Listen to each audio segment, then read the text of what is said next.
The views of the guest are that of the guests and do not represent nor reflect the views and opinions of the Lockout Men channel, the Recruiter Call channel, nor its host. This site content is for entertainment, educational, and informational purposes only.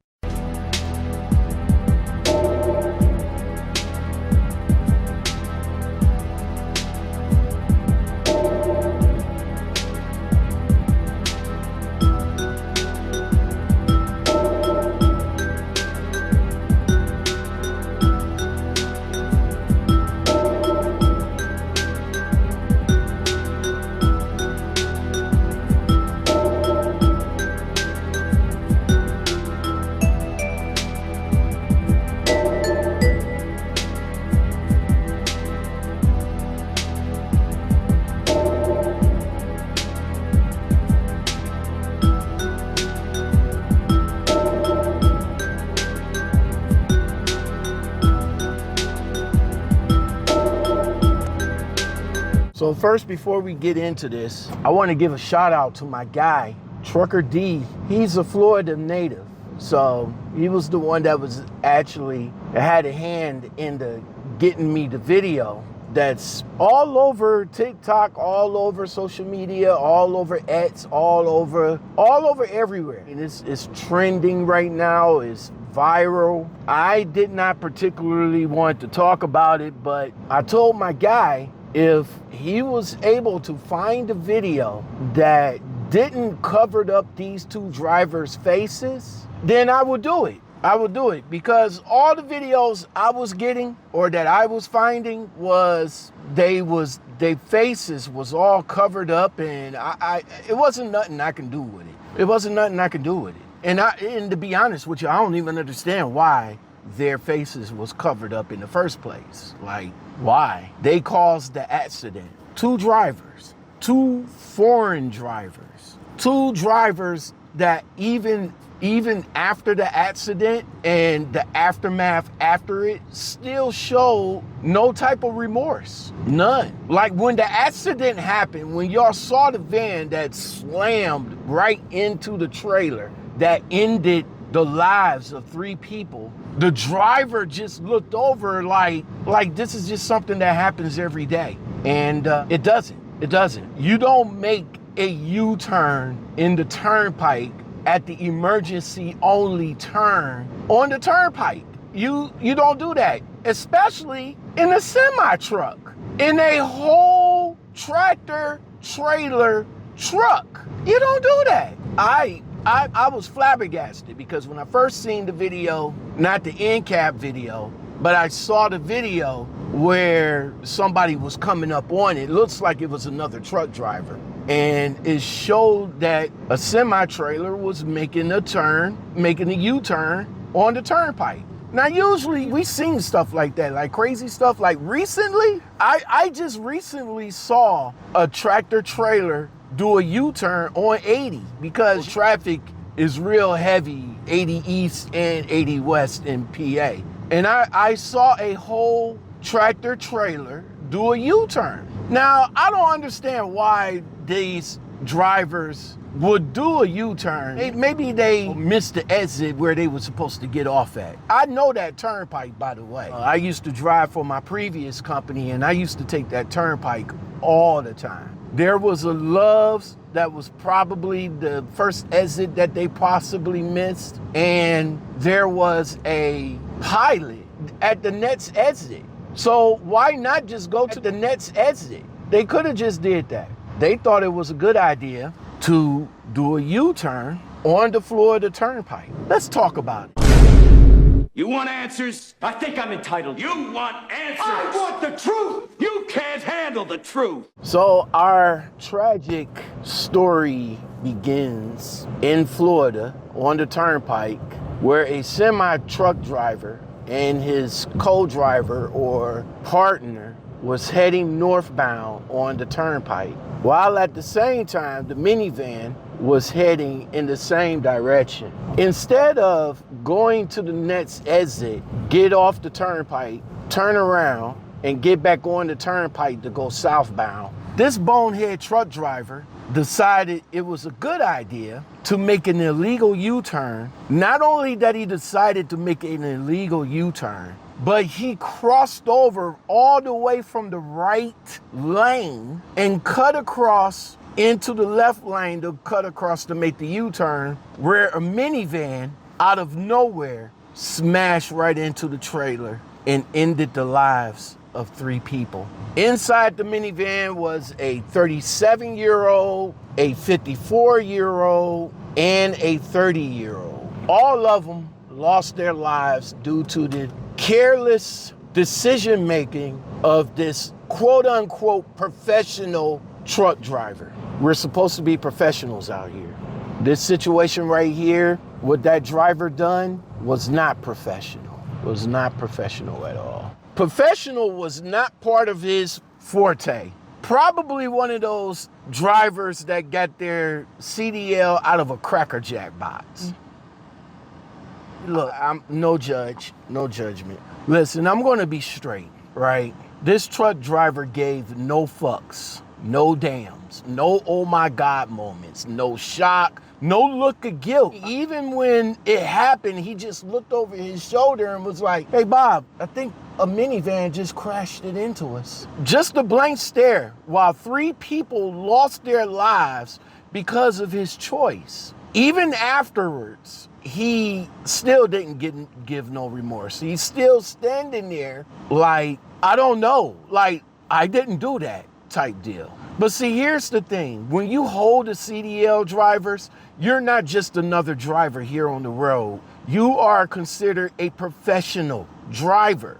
You are held to a higher standard when you're out here driving these semi-trucks with your CDL that you have earned. See, you're handling equipment that weighs at least 40 tons and can cause devastations in less than a second.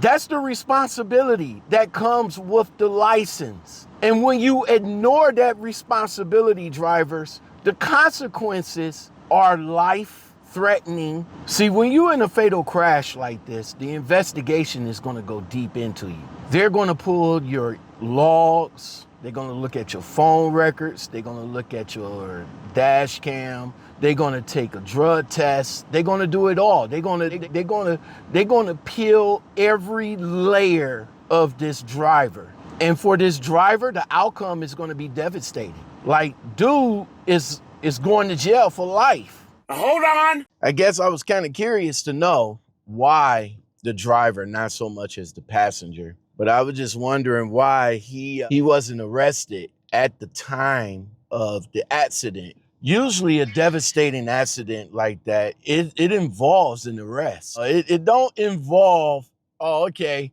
here, we're gonna let you go, and then we're gonna come back at you at a later date to arrest you, like they did. It would have gave that driver an opportunity to up and leave the country, wherever he came from. And with that information, we come to find out that he was here illegally for a couple of years, since 2018. So how is he able to drive our streets, our highways, being an illegal immigrant? Considering the fact that a lot of them just fly up under the radar, like how was you able to get your CDL? Well, I figured that he was able to get his CDL. I figured that much. But how he was driving this long, going through many way stations, getting inspected many times, and not once anybody was the wiser that he was an illegal immigrant.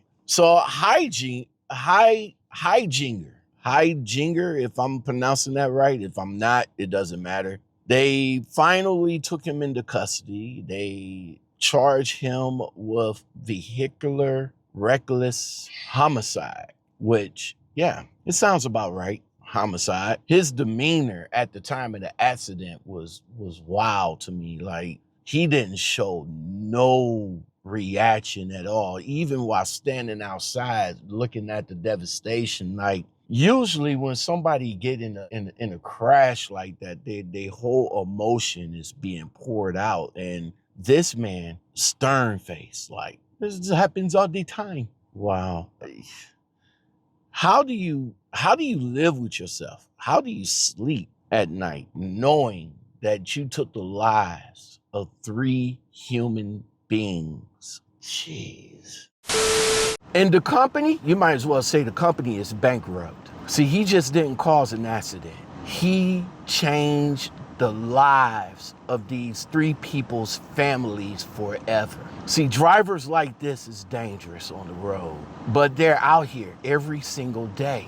And this is exactly why so many people fear sharing the road with truck drivers, because they don't know that truck driver that's driving that truck, what's going on with them. See, this wasn't a bad luck situation, drivers. It was an unavoidable situation. It was a reckless choice by this truck driver to do that. And for me, drivers, it's not acceptable. Let me just say this right quick.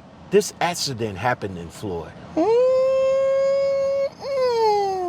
There was an accident that wasn't a truck driver's fault, but the company was hit with a nuclear payout that this company is still fighting to this day. The company, well, I think the company won it. I think I read somewhere where the company actually won it, but this is in Florida, bro.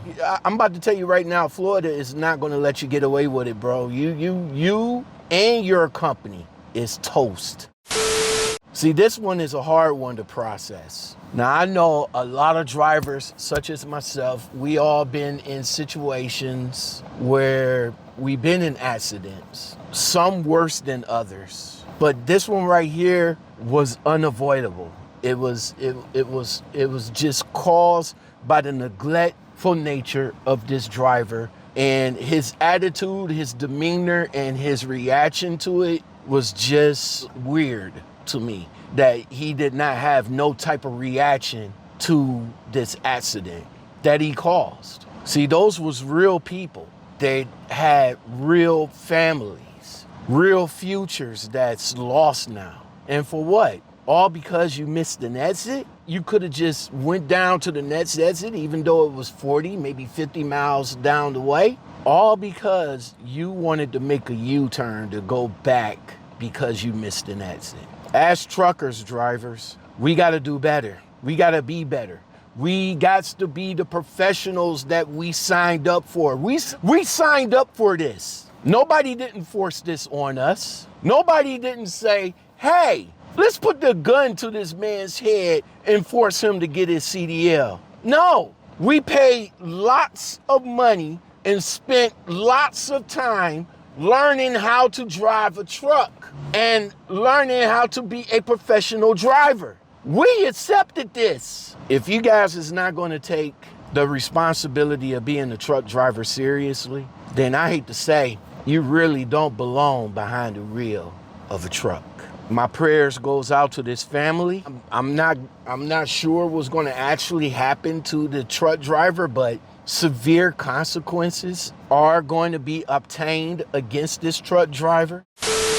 They finally arrested this young man. They finally charged this young man, and a lot of other details is coming out. If you guys want to keep up with the details of this story, go over to Bonehead Truckers. He's really keeping a close eye on the situation with what's going on over there. So definitely keep up with him. And if you want to know a little bit more of what's going on, as well as the company that he's driving for, because Florida don't play. Florida is notorious for truck drivers' lawsuits. I'm telling you, trust me.